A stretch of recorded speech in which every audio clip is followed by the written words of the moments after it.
Haleluya, puji Tuhan. Salam sejahtera di dalam kasih Tuhan Yesus Kristus buat teman-teman. Apa kabar?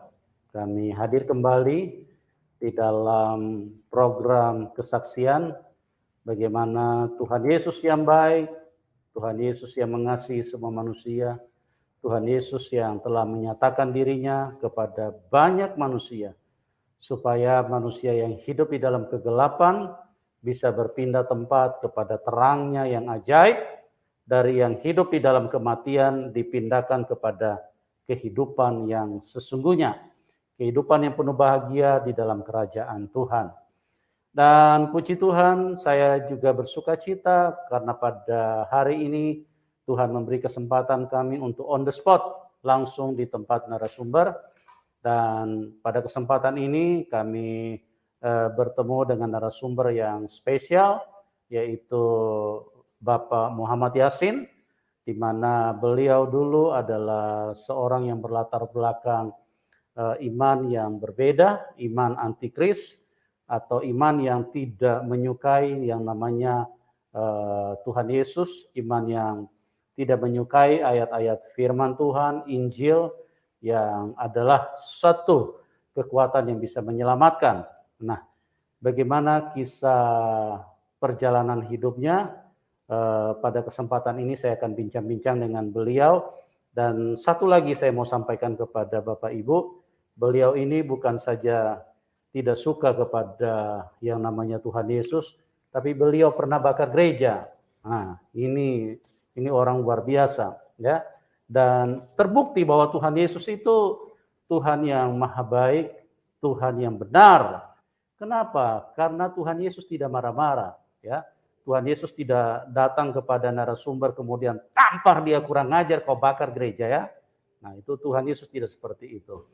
Tuhan Yesus mengasihi semua. Karena Tuhan tahu bahwa manusia hidup di dalam kegelapan, manusia hidup di dalam kebodohan, mereka melakukan apa yang mereka tidak tahu.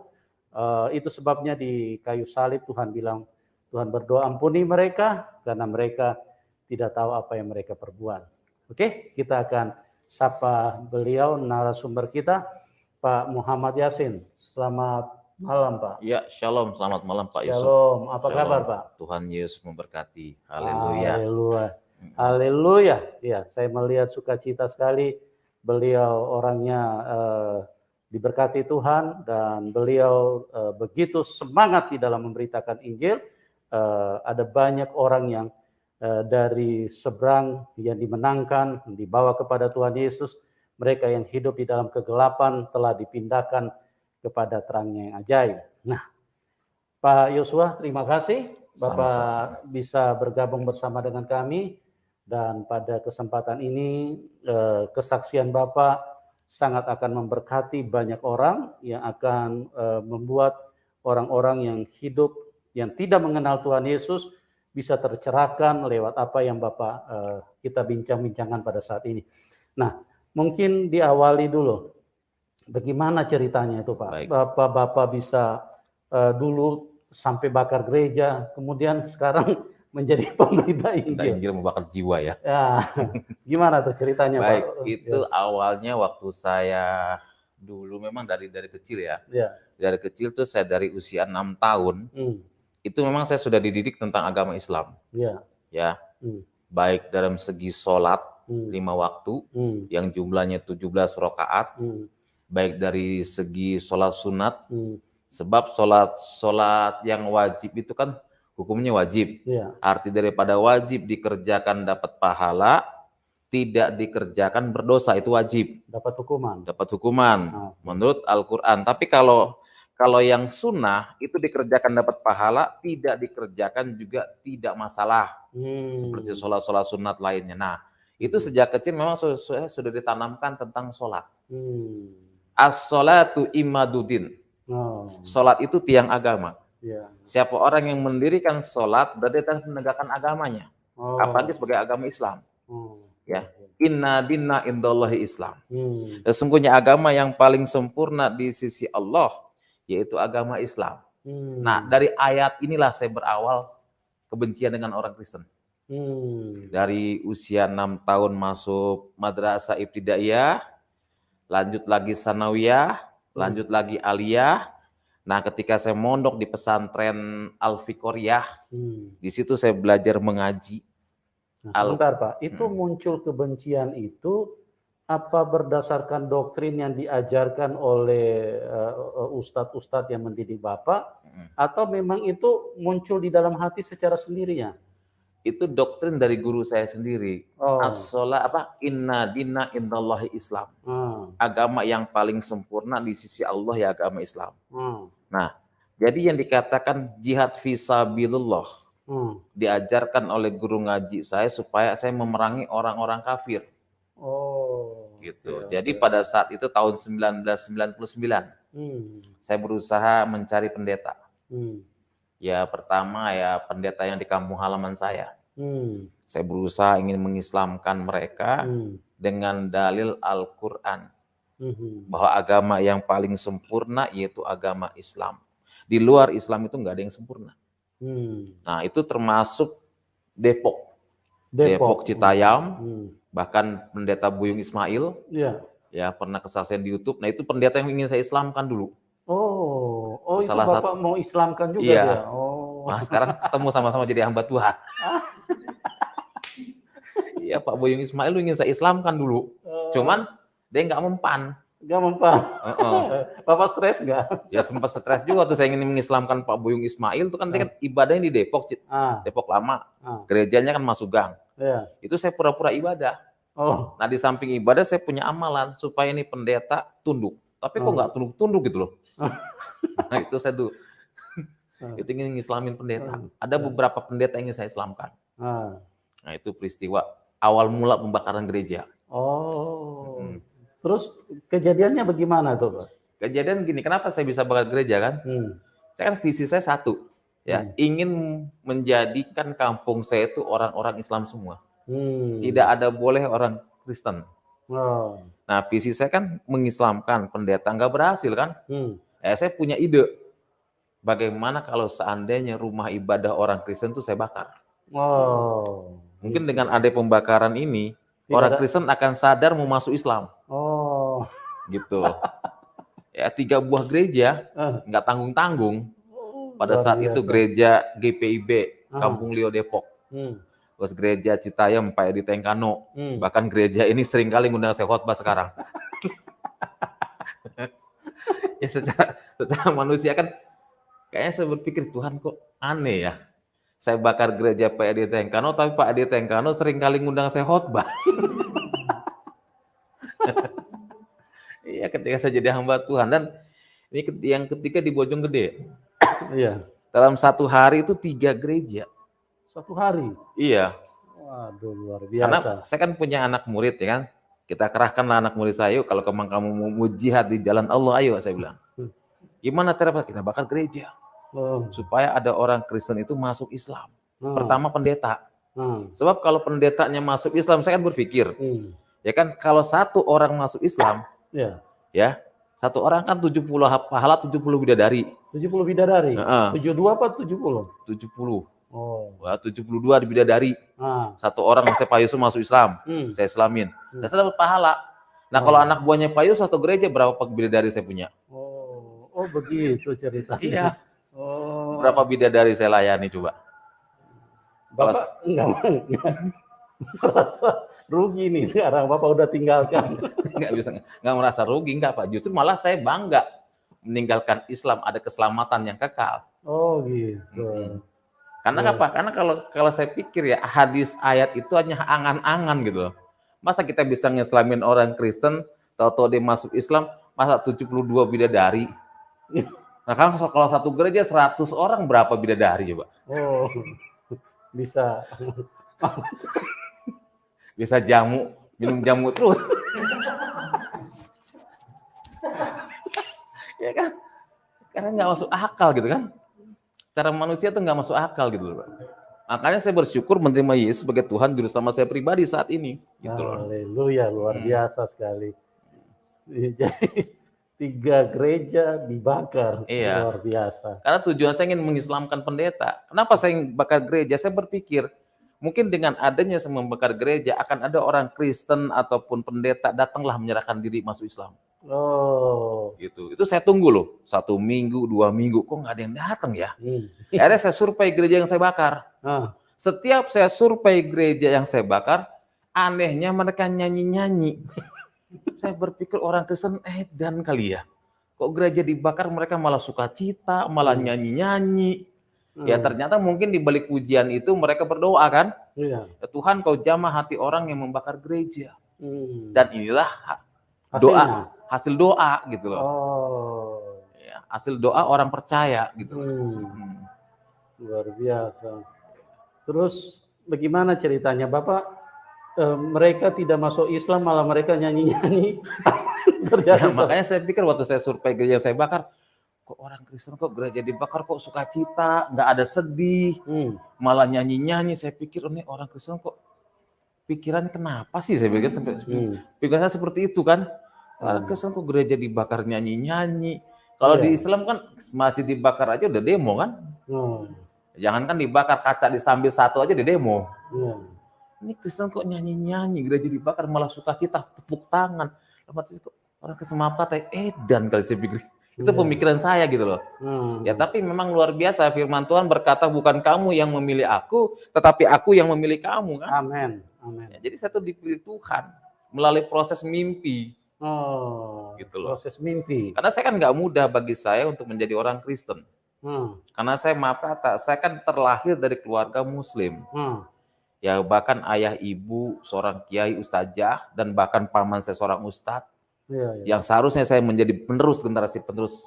Memang saya pada saat itu ngajar di madrasah Ibtidaiyah Hidayatul Atfal sebagai guru madrasah honor. Ya, memang saya sudah dibilang kamu nanti kalau seandainya ini kamu teruskan madrasah ini, kamu teruskan pondok pesantren ini. Ya sebenarnya saya tuh maaf kata ya, amit-amit lah jadi orang Kristen. Ya memang karena panggilan Tuhan kan. Memang Tuhan kalau sudah panggil, kita tidak bisa sembunyi dimanapun juga. Walaupun sembunyi di lubang semut sekalipun, kalau Tuhan sudah panggil, nggak bisa, gitu loh. Ya, maaf kata, saya tuh nggak bisa memudahkan, membalikkan telapak tangan untuk jadi orang Kristen gitu loh. Karena proses, gitu. Kalau bukan panggilan Tuhan, saya nggak mungkin gitu loh. Orang saya maaf kata, ya sudah menyampaikan ceramah-ceramah di mana-mana, jadi ya mohon maaf lah, dulu waktu saya jadi ustadz itu orang cium tangan saya bolak-balik Pak. Begini. Tapi sekarang nggak ada yang bolak-balik. Dulu waktu jadi pendeta nggak ada paling, hai Pak Pendeta gitu. Dulu jadi ustadz cium tangan bolak-balik, sering pakai minyak wangi gitu loh. Bapak tidak merasa rugi, tidak dicium. Agak.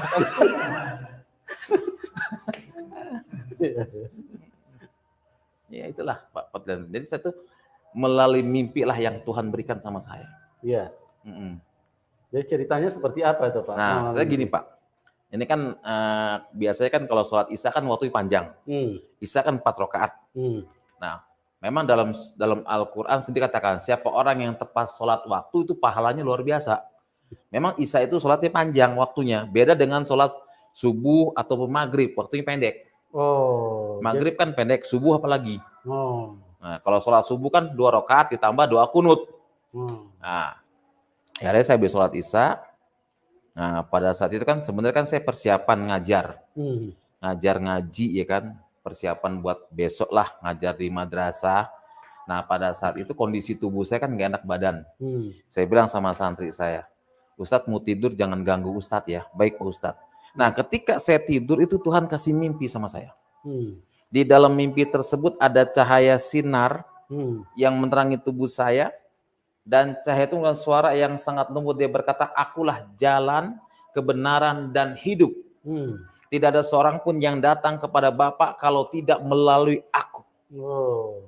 Ini mimpi ini. Mimpi. Nah, tapi ketika saya mimpi ini selalu terngiang-ngiang di telinga saya. Sampai saya dalam mimpi itu Bapak dengar suaranya? Dengar suara cahaya-cahaya sinar menerangi tubuh saya. Dan dia berkata, akulah jalan, kebenaran, dan hidup. Sinar itu mengeluarkan suara. Akulah jalan, kebenaran, dan hidup. Tidak ada seorang pun yang datang kepada Bapa kalau tidak melalui aku. Haleluya. Dan saya terbangunkan dalam tidur saya kan. Saya merenung. Ya sudahlah, saya pikir itu mimpi biasa kan. Udahlah, saya sholat tahajud kan sunat. Saya bangun baca surah Al-Fatihah. Kenapa? Karena dalam sholat itu ya, yang harus dibaca ada surah Al-Fatihah pertama, nggak boleh surat lain. 7 ayat. Ya, surat Al-Fatihah saya baca dalam sholat. Nah, habis sholat tahajud langsung saya doa tidur. Nah, pas tidur pas jam 4, biasa musola subuh. Kita kan sholat subuh kan biasa jam 4. As-sholatu khairum minan naum. Itu kan panggilan sholat. Lebih baik sholat daripada tidur kan. Udah, saya sholat subuh ingin jadi imam. Itu terngiang-ngiang telinga saya. Terngiang-ngiang. Terus kayak ada yang membisiki, akulah jalan kebenaran dan hidup. Tidak ada seorang pun yang datang kepada Bapa kalau tidak mulai aku. Terus terngiang terus. Akhirnya saya beranikan tanya kepada paman saya. Saya bilang, paman, abdi mau tanya naon, atau kan bahasa Sunda. Tanya naon Yasin, begini paman. Saya pernah dikasih mimpi, saya bilang. Di dalam mimpi tersebut ada cahaya sinar yang menerangi tubuh saya, dan cahaya itu adalah suara yang sangat lembut. Dia berkata, akulah jalan, kebenaran, dan hidup. Tidak ada seorang pun yang datang kepada Bapa kalau tidak mulai aku. Nah, malah paman saya menyarankan untuk cari di Al-Quran. Ya, saya buka Al-Quran yang jumlahnya 6.666 ayat. Yang terdiri dari 30 juz, 114 surah. Saya nggak temukan ayat itu. Tidak ditemukan. Ya, saya merasa bingung kan. Kemana saya mesti cari ayat ini, Pak? Mimpi ini, jawaban mimpi ini. Karena terlalu terngiang terus gitu loh. Akhirnya saya disarankan untuk pergi ke guru ngaji. Nah, sampai saya di rumah guru ngaji saya, malah saya dikasih mantra mandi air kembang. Udah kamu mandi air kembang aja katanya. Saya ceritakan semua mimpi saya ke guru ngaji saya. Udah kamu mandi air kembang, dikasih minyak orang mati. Minyak nyong-nyong. Kan saya berpikir matinya belum, udah ngerasain minyaknya. Kan? Iya, saya merasa disiramin minyak 3 botol. Kata guru ngaji saya, ini mah ngimpi dari setan katanya. Yaudah, habis dimandiin air kembang, dikasih baju putih gitu kan. Ya dikasih minum air putih, dijampe-jampe, nggak tahu lah apa itu, dikumur-kumur, dikasih ke saya gitu kan. Minum katanya. Udah minum, insya Allah kamu pulang. Calik kan pulang udah. Nah, ketika saya pulang, baru melangkah dari depan rumah pintu guru ngaji saya, itu bukannya malah hilang, Pak. Malah terus menjadi-jadi. Suara itu nggak hilang-hilang. Saya kontak lagi. Dulu kan zamannya pager, tau pager ya? Pager, tahu. Belum ada handphone. Saya cari wartel kan. Saya cari telepon. Langsung saya pager. Loh, kumaha atuh Yasin? Kayak dijawab lagi kan sama guru ngaji saya. Oh ya, kebalik lagi. Saya bilang, Abah, kumaha ini? Abah juga nggak tahu. Cobalah kamu sholat istihoro. Nah, arti sholat istihoro kan artinya sholat meminta kan? Minta petunjuk. Kajian Gusti Allah. Saya sholatlah istihoro. Allahu Akbar. Kan sedekapnya seperti ini kan? Saya baca surat Bismillahirrahmanirrahim. Alhamdulillahirabbil alamin. Saya terus baca surah Al-Fatihah. Nah, saya doa. Nah, saya tidur, Tuhan kasih mimpi yang kedua kepada saya. Mimpi yang kedua? Luar biasa. Terus, Pak? Di dalam mimpi yang kedua, saya bertemu dengan seorang yang wajahnya bersih, bercahaya, berjubah putih, sambil dia membawa domba dan tongkat, dengan suara yang sangat lembut dia berkata, hai anakku, jika engkau menemukan ayat itu, engkau harus ikut aku dan pikul salib. Duh, saya kan kaget. Saya terbangun dari tidur saya kan. Ya Allah, kok pikul salib? Saya kan nggak ngerti apa itu pikul salib kan. Karena saya nggak ngerti lah. Udahlah, saya anggap itu mimpi lah ya kan. Saya nggak pikir-pikir lagi lah. Udah, saya biasa ngajar di madrasah, saya biasa mimpin sholat dan sebagainya. Tapi memang Tuhan itu memang luar biasa ya. Amin. Wah, karena firman Tuhan mengatakan bukan kamu yang memilih aku, tapi aku yang memilih kamu. Ini mimpi ini terjawab dua-duanya Pak Yusuf. Terjawab dua-dua? Dua-duanya terjawab. Nah, ketika saya mendapat undangan untuk menyampaikan ceramah agama Islam. Saya kan pakai baju gomis ya, baju kayak Habib Rizik itu. Ini pakai udeng-udeng di sini, ya kan? Saya maaf kata, dulu waktu saya jadi guru agama Islam, maaf kata, nggak pernah pakai sikat gigi. Kenapa? Haram. Pakai siwak gitu. Gitu. Kayu. Haram. Kenapa? Saking fanatiknya saya. Jadi pakai kayu begini gitu, kayak siwak. Nggak pernah saya pakai odol. Baru sekarang ini pakai odol sudah. Iya, haram bener. Itu dikatakan haram itu berdasarkan doktrin apa Bapak baca buku? Emang dalam pengajaran guru saya bilang ya, semua buatan orang kafir itu kan haram. Oh, buatan orang kafir. Nah, saya pikir kan odol itu kan punyanya orang Nasrani. Iya. Pabriknya, karena kan ada bacaan Cina. Kalau zaman dulu kan, kalau ada odol kan produksi ini kan, nama apa? PT ini kan. Ya, PT. Gitu. Nah, ngapain saya sikat gigi odol buatan orang kafir? Dia pakai siwak. Siwak itu kayu dari Arab gitu kan, begini. Karena itu sunnah. Oh. Sunnah. Makanya di Islam itu pakai wangi-wangian itu sunnah. Sunnah. Makanya pakai minyak mistik apa sunnah gitu loh. Kalau kita kan nggak pakai minyak mistik, pakai minyak urapan kan? Iya. Haleluya. Luar biasa. Terus gimana, Pak? Saya diundang lah untuk menyampaikan ceramah agama Islam kan. Saya bilang sama santri saya, antar Ustadz, kemana Pak Ustadz ceramah? Wah udah, yang bawa mobil pribadi itu santri saya. Santri yang nyetir? Ya, santri saya dulu, saya ingat banget saya punya mobil Suzuki Katana. Udah berangkatlah saya. Nah, memang Tuhan izinkan ya, waktu saya berangkat ceramah itu, maaf kata, saya ini pengen buang hajat gitu loh. Pengen buang hajat besar, saya tanya sama santri, saya turun sebentar. Itu setelah di jalan baru pengen buang hajat apa masih? Udah mau nyampe. Oh, sudah mau nyampe untuk menyampaikan ceramah agama Islam. Dulu teman akrab saya itu Pak Anton Medan. Oh, Anton Medan. Nah, yang sekarang sudah meninggal, dia kan tinggal di Mangga Besar. Iya, tahu. Itu akrab sekali sama saya dulu. Oh. Tapi dia tahu kalau saya udah jadi pendeta. Oh, tahu. Tahu dia. Makanya waktu dia sebelum almarhum dia bilang, "Hei murtad." Ya, alhamdulillah saya bilang kan. Itu juga murtad saya bilang. Ya. Itu akrab sekali karena sudah meninggal dia kan mantan preman. Iya, tahu. Akhirnya apa? Hampir sampai tempat yang saya tuju, ya kan? Ini maaf kata pengen buang hajat. Saya bilang sama santri saya, berhenti di mobil. Cari di rumah penduduk ini yang ada WC. Baik Pak Ustadz. Nah santri saya turun, ya itu di rumah penduduk itu maaf kata nggak ada WC. Yang ada jamban. Jamban itu kan, ya maaf kata empang, yang kalau orang buang hajat kan ya kayak di telepon umum lah gitu kan. Itu maaf kata itu mesti dibuka semua. Loh saya bilang, saya pakai baju gomis, saya bilang. Kalau saya dibuka semua kayak Tarsan dong nantinya, saya bilang. Ya kan masa Tarsan pakai udeng-udeng, saya bilang.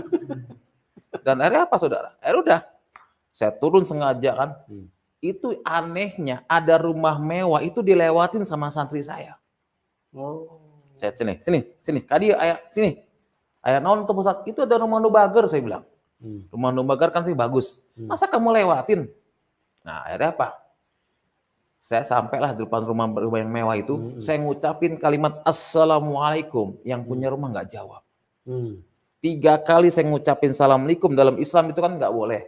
Kalau sudah 3 kali kita ngucapin Assalamualaikum, berarti yang punya rumah nggak ada, harus ditinggalkan kan? Nah, kemungkinan orang Nasrani. Nah, akhirnya pas saya insaknya udah mulai, saya gedor. Yang punya rumah keluar. Punya rumah keluar. Seorang ibu, ada apa Pak gedor di rumah saya? Langsung saya jelaskan, Bu, saya mohon maaf, saya bilang. Saya ini Ustadz yang ingin menyampaikan ceramah agama Islam di kampung ini. Cuman mohon maaf, saya ini kebelet pengen buang hajat. Kira-kira Ibu ada WC gak? Oh ada Pak, masuk aja Pak. Nah ketika saya mau buka sepatu, yang punya rumah bilang gini, Pak, maaf jangan buka sepatu, rumah kami bukannya masjid. Ya udahlah, saya nggak berpikir yang aneh-aneh kan. Udahlah saya buang hajat, selesai saya buang hajat, saya pengen ngucapin kalimat terima kasih. Ada pembantu lagi ngepel, saya tanya, Ibu mana? Oh Ibu di ruangan tengah Pak, Bapak masuk aja ke ruangan tengah. Saya masuklah ke ruangan tengah. Nah ketika saya masuk ke ruangan tengah, ibu itu lagi baca koran. Nah sebelum ucapan kalimat terima kasih keluar dari lidah bibir saya melihat gambar yang sedang bawa domba dan tongkat. Saya kaget, Masya Allah. Ini kan gambar yang ada dalam mimpi saya. Kenapa adanya di rumah ini? Langsung saya, Bu, sebelum saya pamit, saya mau tanya sama Ibu. Oh silakan Pak, mau tanya apa? Ini gambar siapa yang sedang bawa domba dan tongkat? Apa ini foto saudara Ibu? Yang punya bilang, Pak maaf ini bukan saudara saya. Ya tapi siapa? Ini Tuhan saya Pak. Tuhan Yesus. Aduh. Kalau tahu itu Bu orang Kristen ya Bu? Iya. Kalau tahu ibu orang Kristen Bu, saya bilang saya nggak jadi buang hajat. Langsung ibu itu rangkul saya, Pak, Tuhan berkati Bapak, Tuhan pakai Bapak. Terus saya pikir pakai apanya Tuhan? Udahlah saya nggak berpikir kan.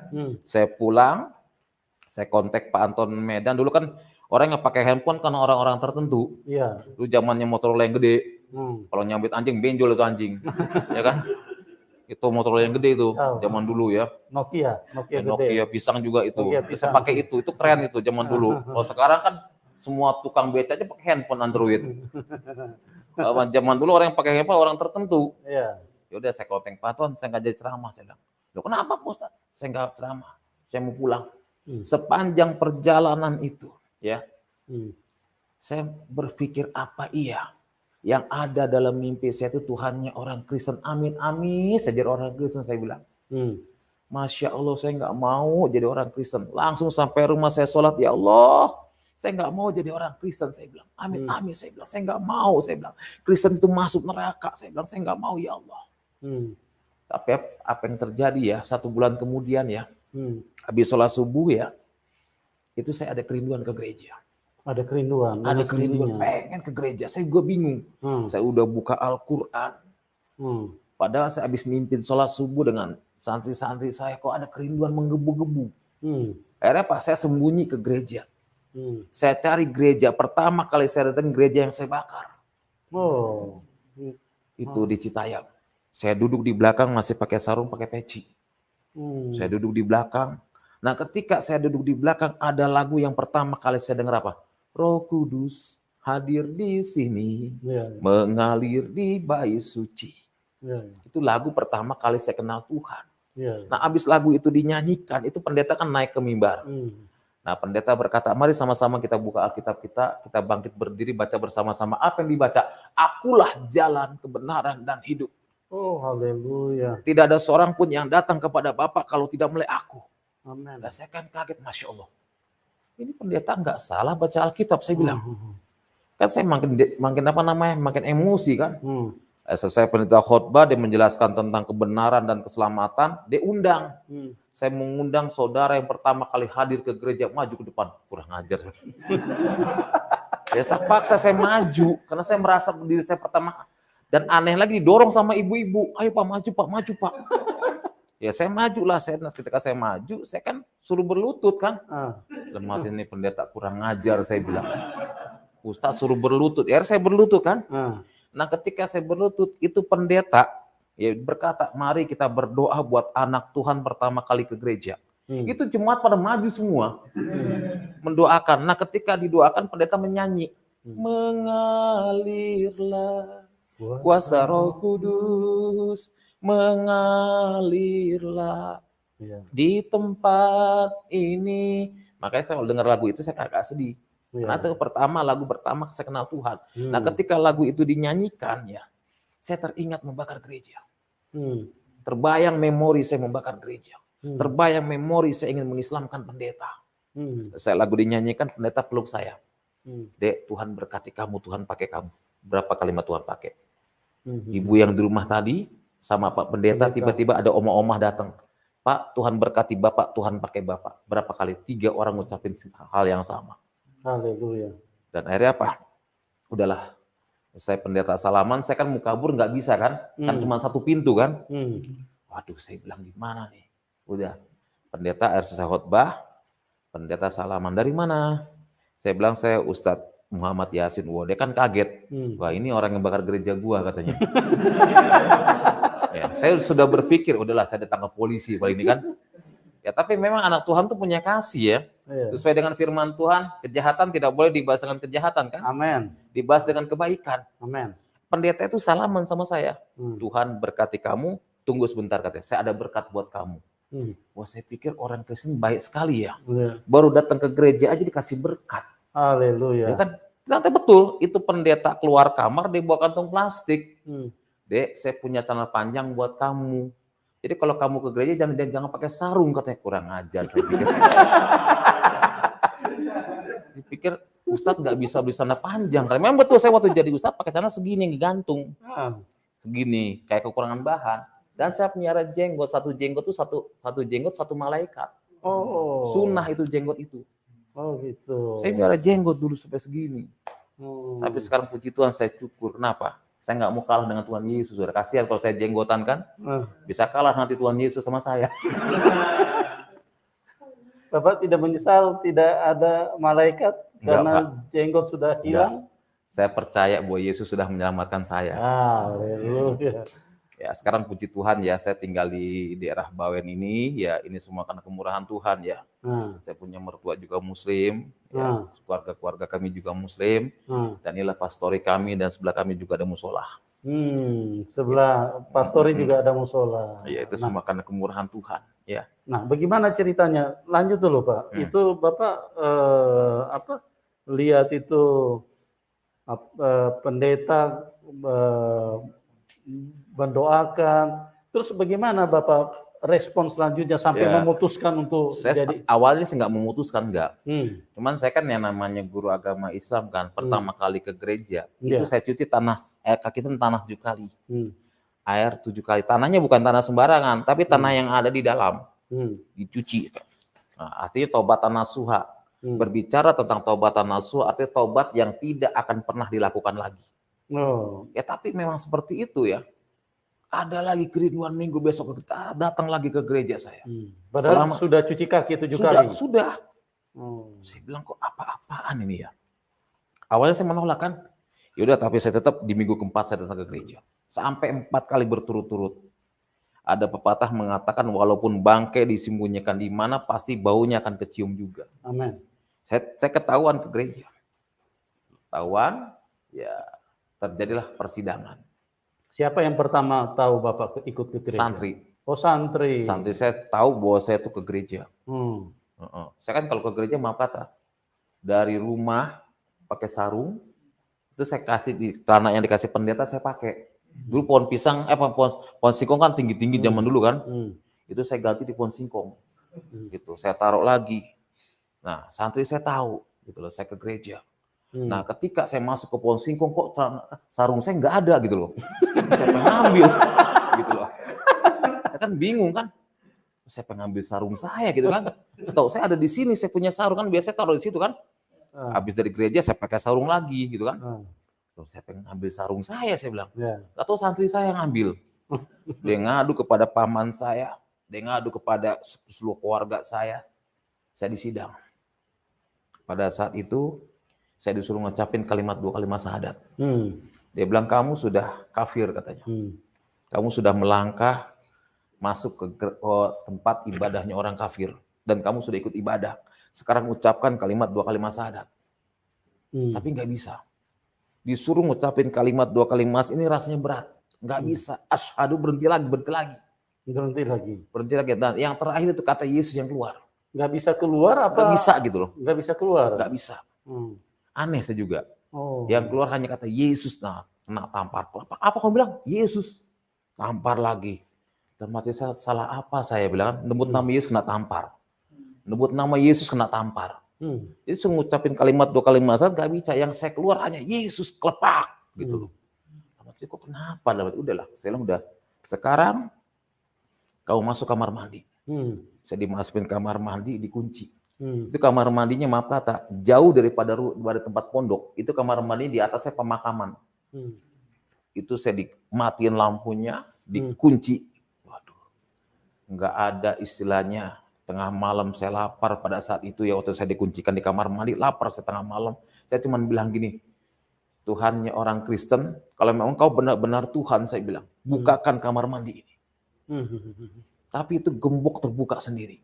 Terbuka sendiri, akhirnya apa? Saya cari makan di dapur. Santri-santri saya yang jaga tuh tertidur gitu. Saya makan dengan lahap, tapi saya nggak berpikir untuk kabur gitu. Saya masuk lagi kamar mandi, udah saya masuk kamar mandi, saya pikir emang sudah terkunci kan, sudah terbuka kuncinya. Paman saya lihat, udah, kayaknya saya aneh kok. Tadi malam kok bisa saya keluar, tapi kok pagi-pagi dibuka gembok gitu kan.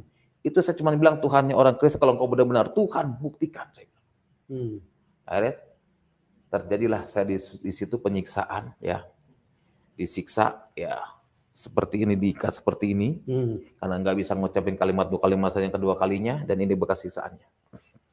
Cambukan daripada keluarga saya. Nah ini dia, maaf kata ya, saya ini punya gigi 2 itu palsu, kasih tonjok, maaf, saya buka ya, palsu, karena disisa oleh keluarga saya. Ditonjok sampai saya punya gigi rontok. Saya diusir menjadi seorang gelandangan. Sampai tidur di keemperan, saksi hidup Stasiun Gondang Dia dan Cikini. Saksi hidup saya. Itu. Nah, dan saksi hidup saya itu Dr. Suradi. Yang nampung anak-anak jalanan, makan. Saya di situ makan bersama dengan pemulung.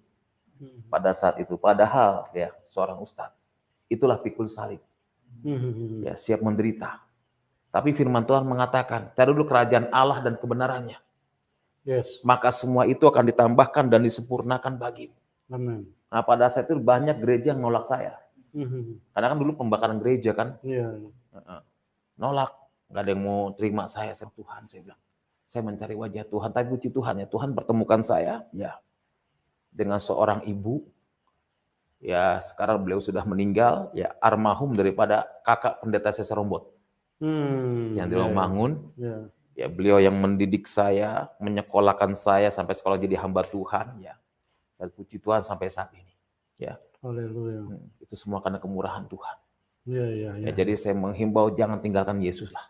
Amin. Ya, itu satu kisah yang luar biasa yang dialami oleh Bapak Yasin, bagaimana perjalanan yang sepertinya irasional, sesuatu yang bertolak belakang dengan logika kita, karena beliau ini bukan hanya dari orang yang beragama, tapi dia adalah pendidik orang di dalam agama. Dia adalah seorang tokoh yang benar-benar berjuang, bekerja keras untuk apa yang dia imani sebelumnya. Tetapi itulah yang terjadi, bahwa tidak mudah, bahkan tidak mungkin manusia bisa mempercayai Tuhan Yesus dengan kondisi seperti itu. Dengan latar belakang yang begitu ketat, begitu kuat, tidak mungkin, ya. Tapi itulah kuasa Tuhan tidak bisa dibatasi. Di jamaah Tuhan memberikan mimpi, memberikan pernyataan, kejadian-kejadian yang supranatural terjadi seperti numpang ke toilet, dan itulah cara Tuhan untuk menyelamatkan seorang Muhammad Yasin pada waktu itu. Dan sampai saat ini begitu luar biasa tangan Tuhan menyertai beliau.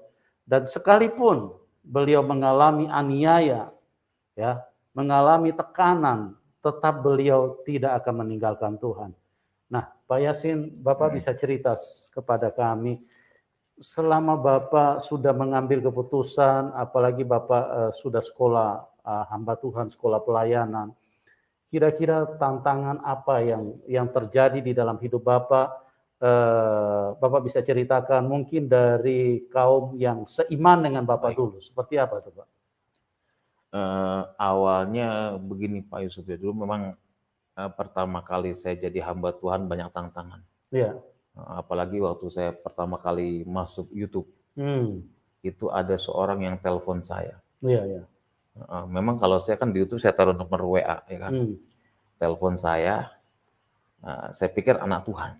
Iya. Dia bilang, kamu mau uang? Saya bilang, dia pertama nanya nomor rekening kan.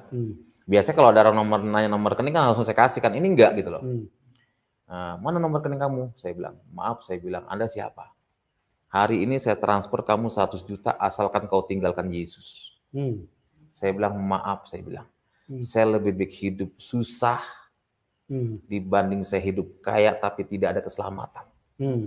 Ya puji Tuhan, saya tantangan banyak. Dalam pelayanan pun begitu, dari seiman yang tidak mendukung saya punya pelayanan. Program pelayanan saya kan pelayanan ke garis keras, gitu kan, ke garis keras. Tapi memang dalam pelayanan itu kita harus memang ikut Tuhan, itu tidak boleh setengah-setengah. Harus terus berjalan bersama Yesus. Amin. Tantangan banyak memang Pak. Tantangan dari keluarga, dari mertua juga ada. Tapi tetap saya berjalan. Sampai saat ini Tuhan berkati saya bisa memberkati orang-orang lain. Itu semua karena Tuhan. Amin. Amin. Iya. Dalam perjalanan Bapak mengikut Tuhan Yesus, melayani Tuhan Yesus, pernah nggak sampai mengalami aniaya fisik? Kalau aniaya fisik belum pernah. Tapi kalau kejadian waktu saya penginjilan ke pondok pesantren, dulu saya pakai mobil Zebra tahun 90. Ya, kami pulang, kan yang nyetir kan saya. Ada beberapa teman-teman ikut, ya kan? Itu sempat dijegat. Dijegat, ada yang bawa golok, ada yang bawa bambu. Nah, saya pikir begini, kalau memang kita harus mati hari ini, ya puji Tuhan kita mati. Karena firman Tuhan, hidup dan mati di tangan Tuhan kan? Amin. Ya sudahlah kita siap mati, saya bilang. Cuma saya bilang sama teman-teman saya, ayo kita berdoa. Kita berdoa, percaya. Karena kan di tengah hutan itu kan, ada berapa motor, 6 motor lah, yang menghadang kami, pulang dari pondok pesantren, pelayanan. Kita berdoa, saya bilang. Kita percaya, Yesus itu Allah yang hidup, saya bilang. Amin. Dia pasti menolong kita dalam keadaan apapun, saya bilang. Haleluya. Nah, ketika selesai berdoa, tuh kaca mobil terus digedorkan. Saya buka jendela mobil. Pelan-pelan saya buka, kan masih manual kan, masih putar saya buka. Nah, ketika saya buka, berapa menit itu ambulan lewat. Ambulan lewat, dipikir polisi yang lewat. Semua yang pakai motornya, jika saya kabur semua. Mati, puji Tuhan, ambulan lewat, mereka takut, saya bilang kan. Saya pikir polisi yang lewat kan, ya sudahlah, akhirnya saya sampai di kota, saya ngucap syukur sama Tuhan. Sampai saat ini pun masih banyak tantangan saya pelayanan. Bahkan disuruh menghentikan. Hentikan, kalau kamu pengen selamat, hentikan pelayananmu. Saya bilang, saya tidak akan pernah menghentikan pelayanan saya selama saya masih hidup. Haleluya. Ya, saya kan pelayanan di garis keras, kaum muslim, ya. Apalagi tanggal 26 besok Natal Islam dan Kristen. Itu suruh hentikan saya punya pelayanan. Saya bilang, saya tidak akan pernah menghentikan kabar kebenaran, kabar keselamatan, walaupun nyawa taruhannya, saya bilang. Haleluya. Saya bilang gitu. Ya. Luar biasa ya. Itulah seorang hamba Tuhan yang dibangkitkan Tuhan dengan iman. Memang beliau juga sebelumnya Tuhan tahu betul latar belakang. Makanya latar belakang seseorang itu pada saat dia dipanggil Tuhan, menjadikan seperti itulah dia di masa-masa selanjutnya. Beliau adalah seorang yang tergolong dalam iman yang sebelumnya tergolong garis keras. Makanya waktu beliau bertobat, dia juga dengan pertobatan yang betul-betul sungguh-sungguh. Karena apa yang menjadi latar belakang, dan disitulah Tuhan panggil untuk beliau mengerjakan sesuai dengan panggilannya, dan karena Tuhan memang mengasihi semua jiwa-jiwa. Dan inilah yang dilakukan oleh Pak Yosua selama ini. Nah, Pak Yosua, Bapak di dalam pelayanan kan banyak mengalami pasti mujizat Tuhan kan? Iya. Ya. Itu untuk meneguhkan panggilan Bapak dan juga meneguhkan bahwa Tuhan Yesus yang Bapak percaya itu memang benar, Dia adalah Tuhan. Nah, kira-kira mujizat-mujizat apa saja yang Bapak bisa bagikan kepada teman-teman? Dulu mujizat saya waktu pelayanan ke Mentawai. Mentawai itu memang saya diuji. Salah satu ada orang Islam ya, Muslim. Ya. Dia sakit, maaf kata, apa sih ini, gondong ya?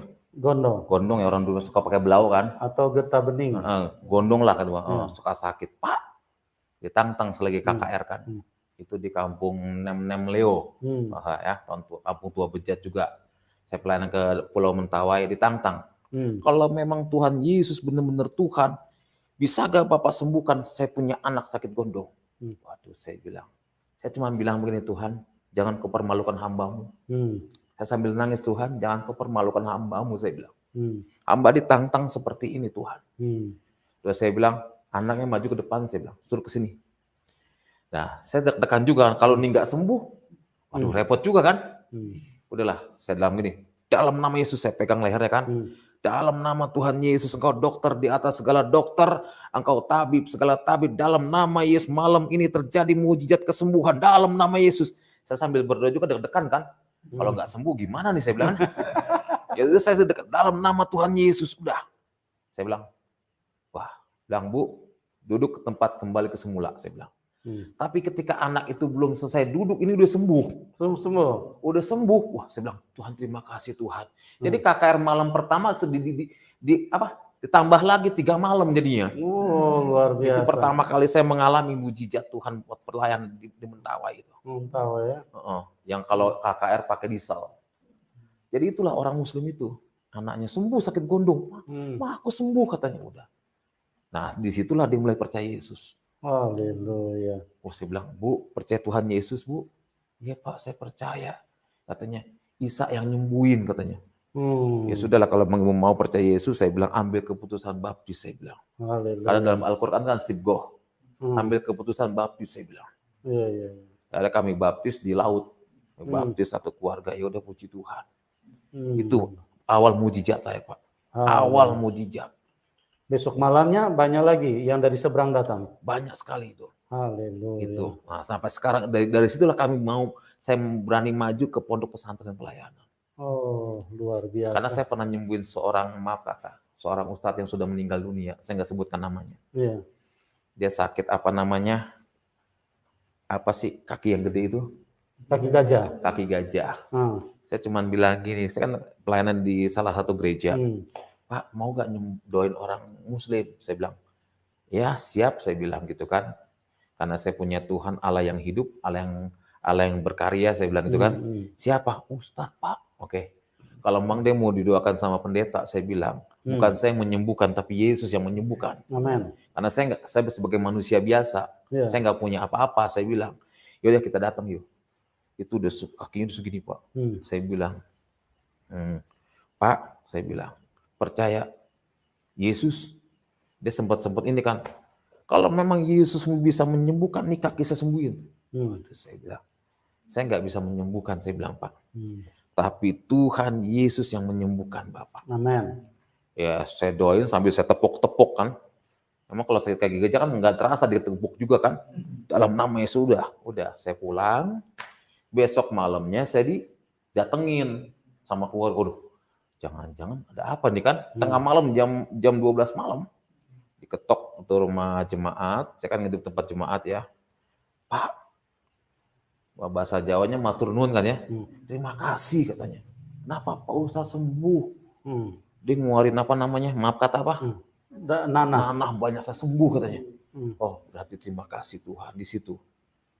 Ya, sampai saat ini banyak orang Islam yang bertobat dari mujizat Tuhan yang Tuhan berikan. Gitu. Haleluya. Bahkan dari kadang-kadang saya pertama kali masuk YouTube Pak Yusmano Bulu, banyak orang yang telepon saya. Banyak orang yang bertobat melalui YouTube. Haleluya. Kadang-kadang ada orang didoakan melalui YouTube sembuh. Haleluya. Ya. Luar biasa sekali. Ya itulah Tuhan. Iya. Saya yakin gak ada apa-apanya, hanya Yesus yang luar biasa. Amin. Tuhan luar biasa. Itulah seperti yang saya katakan bahwa ini firman Tuhan. Semua yang tertulis di dalam ini, dalam dalam Alkitab ini adalah firman yang dibukukan. Sebab itu perlu sekali untuk kita mengenal firman. Perlu sekali untuk kita mengenal Tuhan yang benar. Karena ingat teman-teman, Tuhan yang benar itu hanya satu. Tuhan yang benar itu tidak ada duanya. Kebenaran itu juga hanya satu, tidak mungkin ada dua kebenaran. Dan firman Tuhan itu hanya satu. Dan gampang sekali untuk membuktikannya, yang mana untuk membuktikan yang asli dan yang palsu. Ya, biasanya firman yang muncul duluan itu yang asli.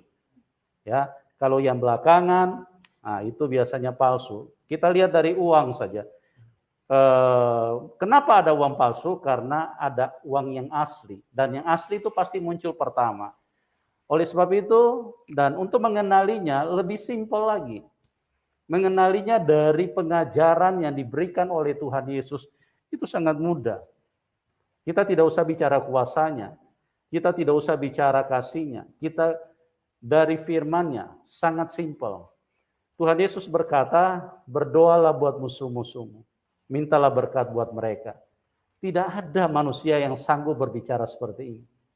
Kalau manusia pasti akan jauhi musuh-musuhmu. Kalau perlu hajar mereka. Kalau perlu bunuh mereka. Karena apa? Karena manusia dirasuk sama setan, dikuasai sama setan. Itu sebabnya kalau manusia hidup di dalam kebencian, manusia hidup di dalam amarah, manusia suka membunuh, menghalalkan darah orang, itu dari setan, teman. Setan yang mengajarkan manusia untuk saling membenci, saling menghabisi, saling membuat menderita satu dengan yang lain.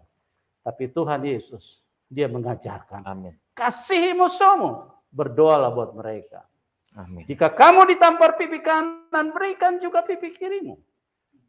Di mana kita mau menemukan manusia sanggup mengajarkan seperti ini? Tidak mungkin. Dan ini tidak ada yang bisa bantah, ini adalah firman. Karena satu identitas dari Tuhan, hakikat Tuhan itu sangat sempurna, satu tidak bisa dibantah. Hakikatnya adalah kasih. Kalau dia berkata, jika kamu ditampar pipi kanan, berikan pipi kiri. Siapa dia? Dia adalah Tuhan yang mengasihi semua manusia. Dia menginginkan semua manusia selamat. Itu sebabnya Tuhan Yesus mengajarkan untuk kita punya istri hanya satu. Kenapa? Karena dia tidak mau kita saling menyakiti.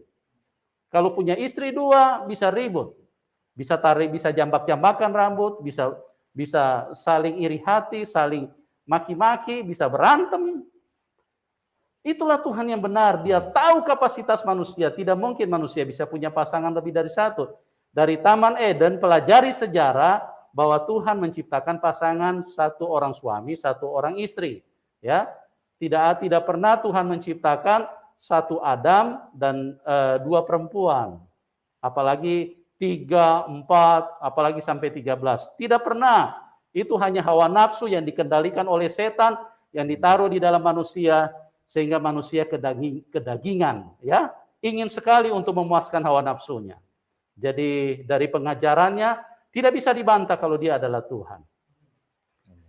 Oke, Pak Yosua, ini mungkin Bapak kan sudah mengalami berkat Tuhan luar biasa. Amin. Nih, ya, sudah mengalami keselamatan yang paling dibutuhkan oleh manusia. Bapak mungkin bisa menyampaikan pesan-pesan yang bisa memberkati teman-teman yang menyaksikan acara ini yang belum kenal Tuhan Yesus, yang belum percaya Tuhan Yesus. Pesan apa yang Bapak berikan? Baik, pesan saya satu, bagi anak Tuhan yang sudah terima Yesus sebagai Tuhan Juru Selamat, jangan pernah tinggalkan Yesus. Amin. Karena keselamatan hanya ada satu di dalam Yesus. Yes. Di dalam Alkitab mengatakan, mengaku dengan mulutmu, dengan senap hatimu, maka engkau diselamatkan. Tidak pakai kata insya Allah. Amin. Tidak pakai kata mudah-mudahan. Amin. Keselamatan hanya ada satu di dalam Yesus Kristus. Amin. Maka dari itu bagi saudaraku yang dikasih dalam Tuhan, mereka yang belum mengenal Tuhan, mari saat pada malam hari ambil keputusan. Yes. Menerima Yesus sebagai Tuhan Juru Selamat pribadi. Jangan pernah takut. Amin. Karena keselamatan hanya ada dalam Yesus. 48 Al-Fat ayat 2. Yes. Muhammad gak bisa menyelamatkan. Yes. Di situ tertera agar Allah memberikan ampunan kepadamu Muhammad atas dosamu yang lalu dan yang akan datang, serta menyempurnakan nikmatnya dan menunjukimu ke jalan yang lurus. Nabi Muhammad gak bisa menyelamatkan. Bahkan Nabi Muhammad dalam hadis Sahih Bukhari Muslim, dia berdoa, ya Allah, dekatkan aku dengan Isa anak Maryam yang maha tinggi.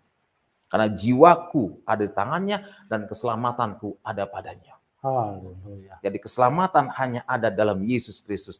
Pegang Yesus dengan erat sampai akhir hayat kita, sampai inna lillahi wa inna lillahi roji'un. Aku tetap cinta Yesus. Haleluya, luar biasa sekali.